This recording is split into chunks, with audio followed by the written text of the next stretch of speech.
சாய் பக்தர்களுக்கு என் அன்பு வணக்கங்கள். ஓம் சாய்ராம். என் அன்பு குழந்தைக்கு, காத்திருந்து காத்திருந்து சோர்ந்து போய்விட்டாய். அது எனக்கு தெரியும். கை நழுவி விடுமோ என்று காத்திருக்கிறாய். அதுவும் எனக்கு தெரியும். நீ போராடி போராடி சோர்ந்து போய்விட்டாய். அதையும் நான் பார்த்து கொண்டு தான் இருக்கிறேன். உன் மனதை கசக்கும் அளவிற்கான வார்த்தைகள், நீ தேங்கி அழுவதற்கான நிகழ்வுகள், நீ கூனி குறுகும் அளவிற்கான அவமானங்கள், கேலிகள் எல்லாவற்றையும் தாங்கிக் கொண்டு இன்னும் என்ன இருக்கிறது, அதையும் தாருங்கள், அதையும் நான் தாங்கிக் கொள்கிறேன் என்று என்னிடம் விரக்தியாக பேசுகிறாய். மனம் தளராதே. இன்று நான் உனக்கு மனம் குளிரச் செய்யும் செய்தியை சேர்ப்பிக்க வந்திருக்கிறேன். இப்பொழுது நீ குறித்து வைத்துக்கொள். உன் மனம் நோகும்படி எதுவும் நடக்காது. உன்னுடைய பாதைகள் தெளிவாகும். காலம் வந்துவிட்டது. பணிகள் படர்ந்து இருள் சூழ்ந்த கஷ்டங்கள் எல்லாம் விலகி போகும்.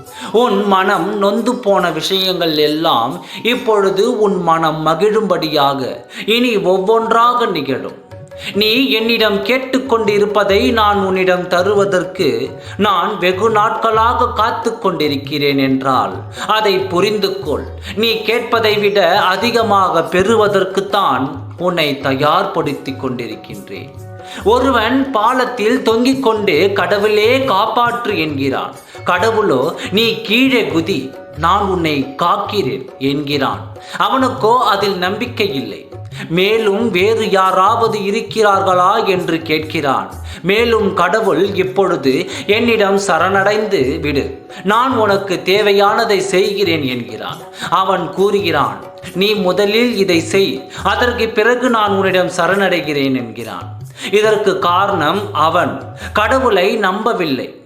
இப்பொழுது கடவுள் நீ என்னை நம்பு, நீ நம்பிய பிறகு நான் உன்னை காப்பாற்றுகிறேன் என்று சொல்லிவிட்டு சென்று விடுகிறார். நானும் உன்னிடம் இதைத்தான் சொல்லிக் கொண்டிருக்கிறேன். நீ நம்பிக்கையோடு இரு, நல்லதே நடக்கும். நீ எல்லாவற்றையும் என்னிடம் சரணாகதி அடைந்து விடு. எல்லாவற்றையும் நான் சுமக்கிறேன். உனக்கான எல்லா பொறுப்புகளையும் நான் எடுத்துக்கொள்கிறேன். ஆனால் நீயோ என்னை முதலில் காப்பாற்று, எனக்கான நல்லவைகளை முதலில் நீ செய்து கொடு, பிறகு நான் உன்னை முழுமையாக நம்புகிறேன் என்று சொல்கிறான். நீ எப்பொழுதும் என் கண் பார்வையில் தான் இருக்கின்றாய். என் கண்கள் உன்னை காணும் பொழுது எந்த தீங்கும் உன்னை நெருங்காது. நீ என் கண்களில் வைத்து பாதுகாக்கப்படுகிறாய். கவலைப்படாதே. என் கண்களை பார்த்து கொண்டே இரு. என் பார்வை ஒன்றே உனக்கான எல்லா பிரச்சனைகளையும் எதிர்கொள்ளும் வலிமையை உனக்கு தரும். இனி நீ கவலைப்படுவதற்கு ஒன்றுமில்லை.